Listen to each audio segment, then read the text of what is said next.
And it's just not right. This is Jim Crow on steroids, what they're doing in Georgia. Are you telling me that these policies had no effect? Is that your testimony that these policies had no effect? We are announcing our intention to prohibit the inclusion of Huawei and ZTE's.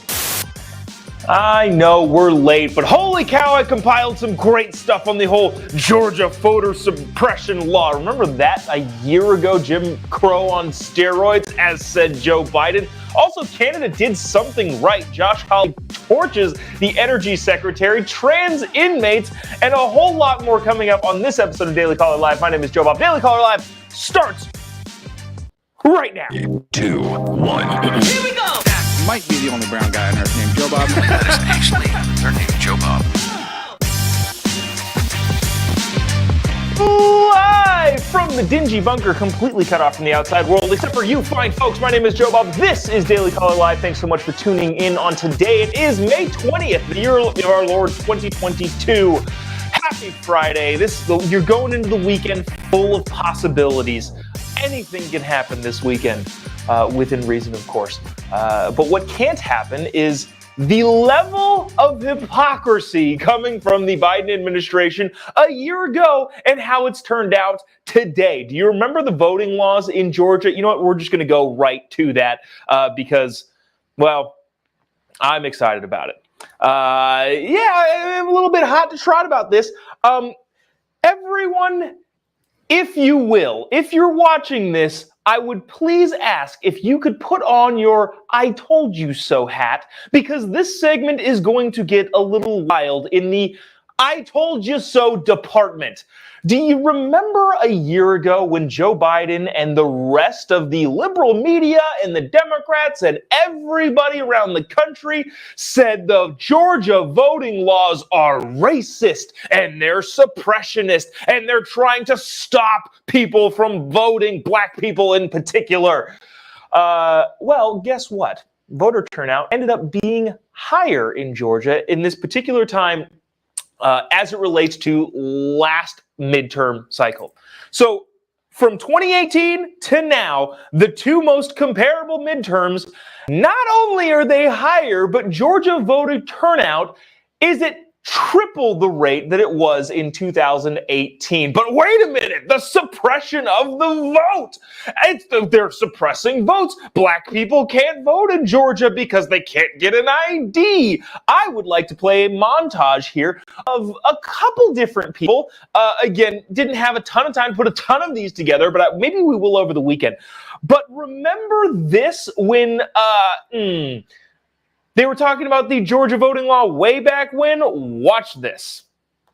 You have long been a major voting rights advocate, but we are seeing a lot of new laws restricting voting, not just in Georgia, but across the country. My issue isn't who gets to vote. It's that everyone who is eligible is allowed to vote.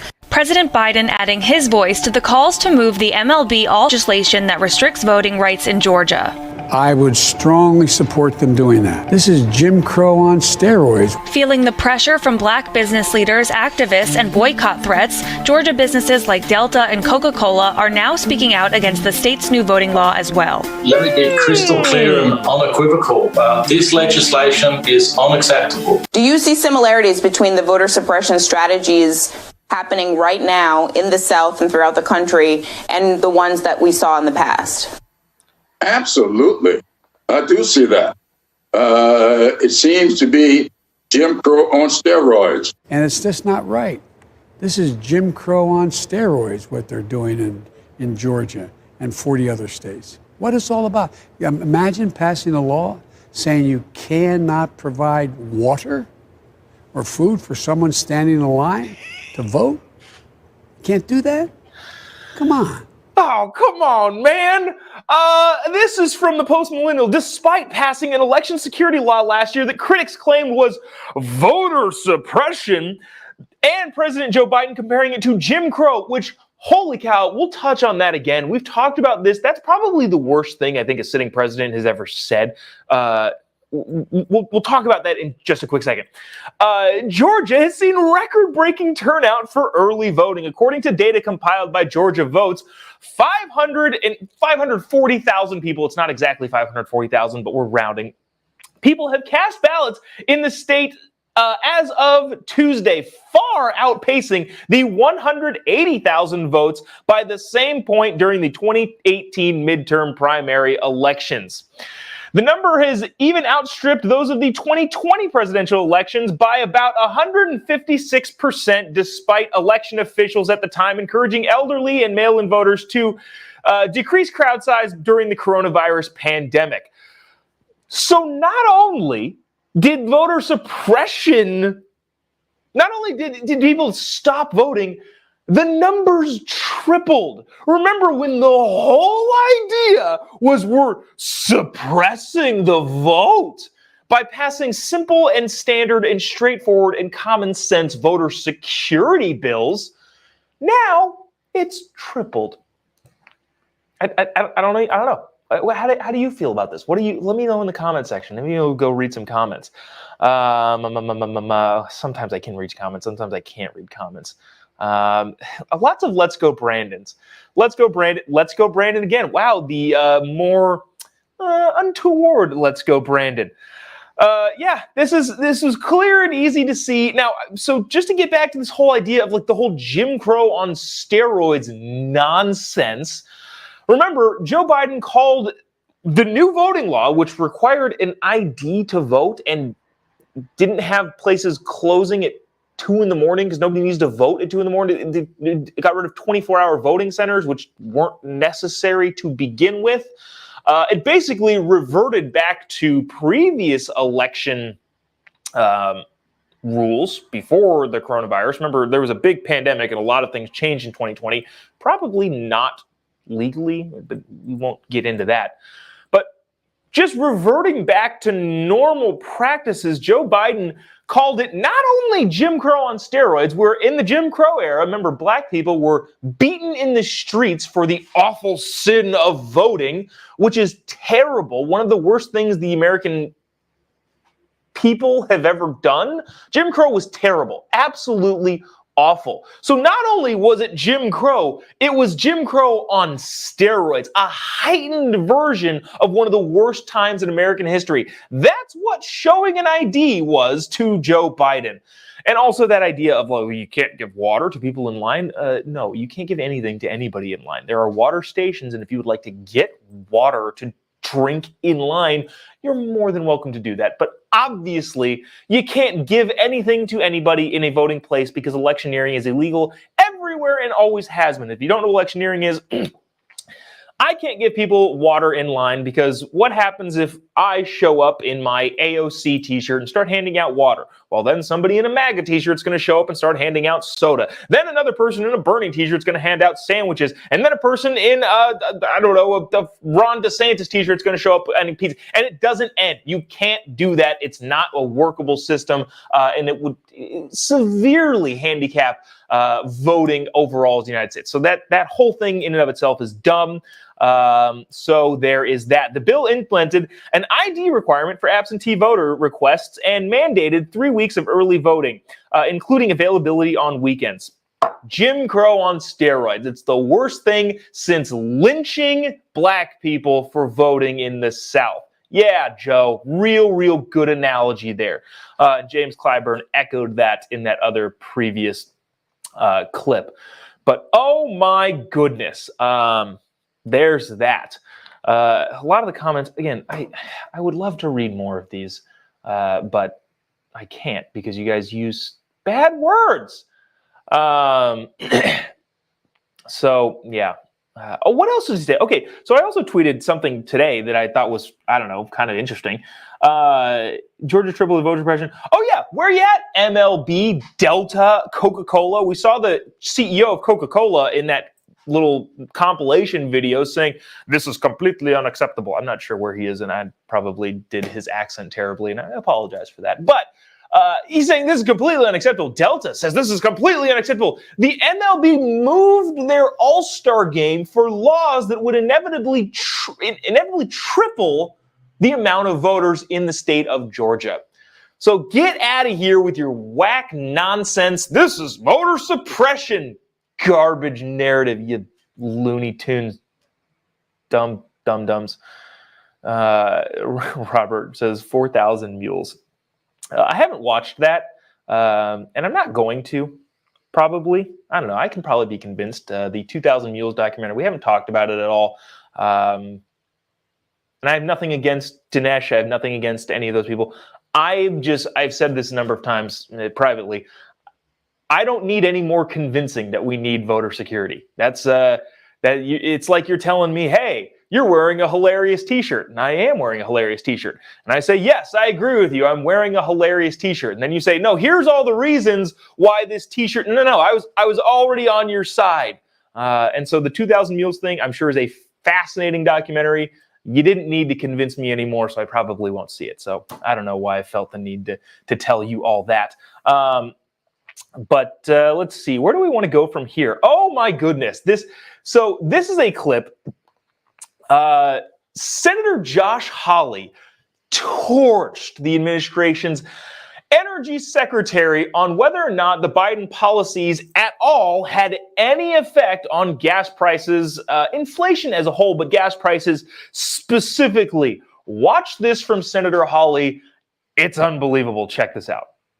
Is this acceptable to you? No, it is not. And you can thank the activity of Vladimir Putin for invading Ukraine and pulling essentially those barrels. With all due respect, Madam Secretary, that's utter nonsense. In January of 2021, the average gas price in my state was $2.07.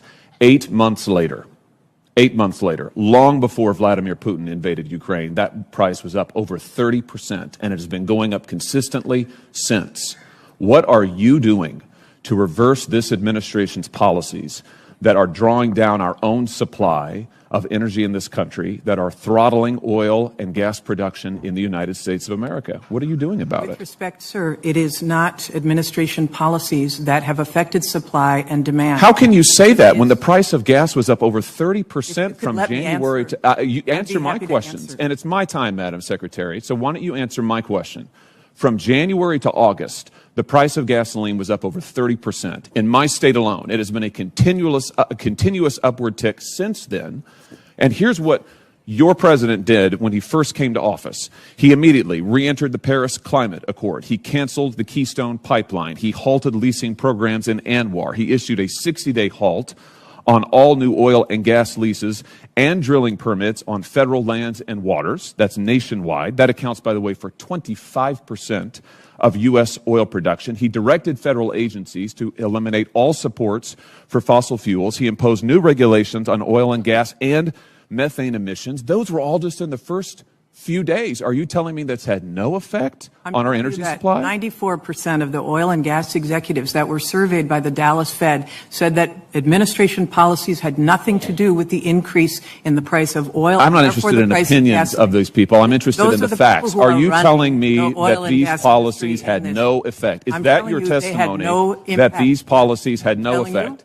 Are you telling me, Madam Secretary, are you telling me under oath that these policies had no effect? I'm telling you that 94% of the oil and gas industry... I'm not interested in their opinion. I'm interested in the facts. So, no, they did not. Ask That is Vladimir a remarkable statement. Dang. So Josh Hawley listed off all of the things that Joe Biden did pretty immediately as he got into office, and then said, so you're telling me none of these things have anything to do with higher gas prices, cutting off land leases, restricting supply in the United States. None of that has anything to do with it. And she said, no. And the people that we paid to do surveys also agree that it is a no. So there's that. I don't know. There's some political angle that we could probably discuss a little bit more about that. But, you know, you can't believe anybody saying anything at this point, especially coming out of this administration. I'm getting a lot of comments about the 2,000 Mules thing. You have to watch 2,000 Mules, says Ellen. Let's see. Lynn says, watch 2,000 Mules. Kathy, watch I don't know. I'm still, again, you're not going to convince me any more than I'm already convinced. So in terms of needing voter integrity laws, voter security is the only thing that really matters here in the United States of America. If nobody believes the outcome of the election, we have effectively lost the country. So I am a huge advocate and proponent of stricter voting, as foolproof as elections can get. I'm a proponent of that. So when people are like, hey, here's another argument, I don't need another argument. You've already convinced me. So I don't know. Maybe I'll check it out. Let me see. Let's get to this before we get to Canada actually doing something right, because the Canada story is both massive and boring. So I don't want to bore you with that just yet. I want to go to this. This is a murder suspect in a New York prison is transitioning. Arrested as a male, Alex Ray Scott, who allegedly killed, this is from the Daily Caller, by the way, Christine Sellers reporting, Alex Ray Scott, who allegedly killed Kenneth Sylvinski in January 2020, appeared in a Manhattan Supreme Court on Wednesday with visibly longer hair that was pulled back. The New York Post reported. In addition, Scott has been listed as a female on prison records and is being housed at the Riker Island Rose M. Singer Center for. Do you want a prison named after you? I feel like they've got Riker Island's Rose M. Singer Center for female prisoners. I don't know if that's something that I would want. Scott was arrested as a male, the outlet noted. It looked like they were this antiques dealer Sylvinski had a relationship with Alex Ray Scott. Ended up killing him. Sylvinski had been strangled and his throat was slit, according to the outlet. Scott allegedly confessed to the crime after entering a Manhattan police precinct carrying Sylvinski's driver's license and credit card. Scott allegedly told detectives, "I think I may have killed someone tonight." That's not the story. That's the murder trial is a whole different thing in and of itself. But this person was arrested as a male and is now categorized in the prison system as a female, housed in the female prison system, and now has longer hair. Somebody's going to need to figure this out. I made the joke on the Candace Owens show, what was it, a month ago? I have a solution. I have a bipartisan solution to the problem that is men in female prisons because they're transitioning or deciding that they're women. There was that story a couple weeks ago. I think it was a New Jersey prisoner inmate who transitioned to being a female, and lo and behold, got 2 women in the female prison pregnant. So there's that. I think I made the joke of, I have a bipartisan solution. I have a solution to this. Taxpayer, stay with me, by the way. You're not going to like this from the onset, but trust me, it works out. Taxpayer-funded transition surgery for transgender inmates. Lefties would love that sort of thing. They love giving money and services and tax dollars to quote-unquote marginalized communities. They love that sort of stuff. Now, on the other side, that's where it gets interesting, because the next time a man goes to a guard and says, "Hey, guard, I think I'm a woman now," the guard gets to say, "All right, chop chop, let's schedule your surgery. Let's meet Roberta, Robert." You know, I think the problem solves itself pretty dang easily. So there is that. I don't know. What are you going to do about this? I feel like that's the best solution. Does anybody have any better solutions in terms of making everybody happy? So, yeah. Get to this. To wrap up the week, Canada did something right. I don't know. They've been pretty off on most things. But now, lo and behold, Canada has done something right. This is boring, but very, very, very important. I'll let this guy, Canadian guy, explain it to you. Watch this clip and we'll talk about it on the other side. Today, ladies and gentlemen, we are announcing our intention to prohibit the inclusion of Huawei and ZTE's products and services in Canada's telecommunications systems. This follows a full review by our security agencies and in consultation with our closest allies. Let me be very clear. We will always protect the safety and security of Canadians and will take any actions necessary to safeguard our telecommunication infrastructure. Telecommunication companies in Canada will not be permitted to include in their networks products or services that put our national security at risk. All right, I'm going to cut it off there. He goes on a little bit longer. But basically, Canada is outlawing Huawei and ZTE products and services from Canada's telecommunication system. The move comes amid increased concerns regarding national and cyber security. If you do business in China with China, you're doing business with the Chinese Communist Party, the CCP, and they have all of the information. Remember a year, 2 years ago almost now, that Boris Johnson in the UK was almost there signing a deal with Huawei, which would have opened up all of Britain and probably a bunch of the European countries over there up to Chinese being able to tap their phones and listen to anything they wanted at all times. The 5G system being set up by private companies in the United States should probably continue to be set up by private companies in the United States as opposed to Chinese-owned, CCP-controlled companies. This article says the relationship between, I think this is the post-millennial too, the relationship between Canada and Chinese tech giants has been tumultuous at best. At one point, Huawei executives was detained in Canada on charges of fraud and only released in return for the two Michaels. Not sure what that is. But there's that. And again, I said that this is going to be boring, and it is. It's a massive development. It's huge. Good job, Canada. But at the same time, it is, in fact, quite boring. I want to go back to this really quick because I'm reading some of the comments in here, and you guys are freaking brutal.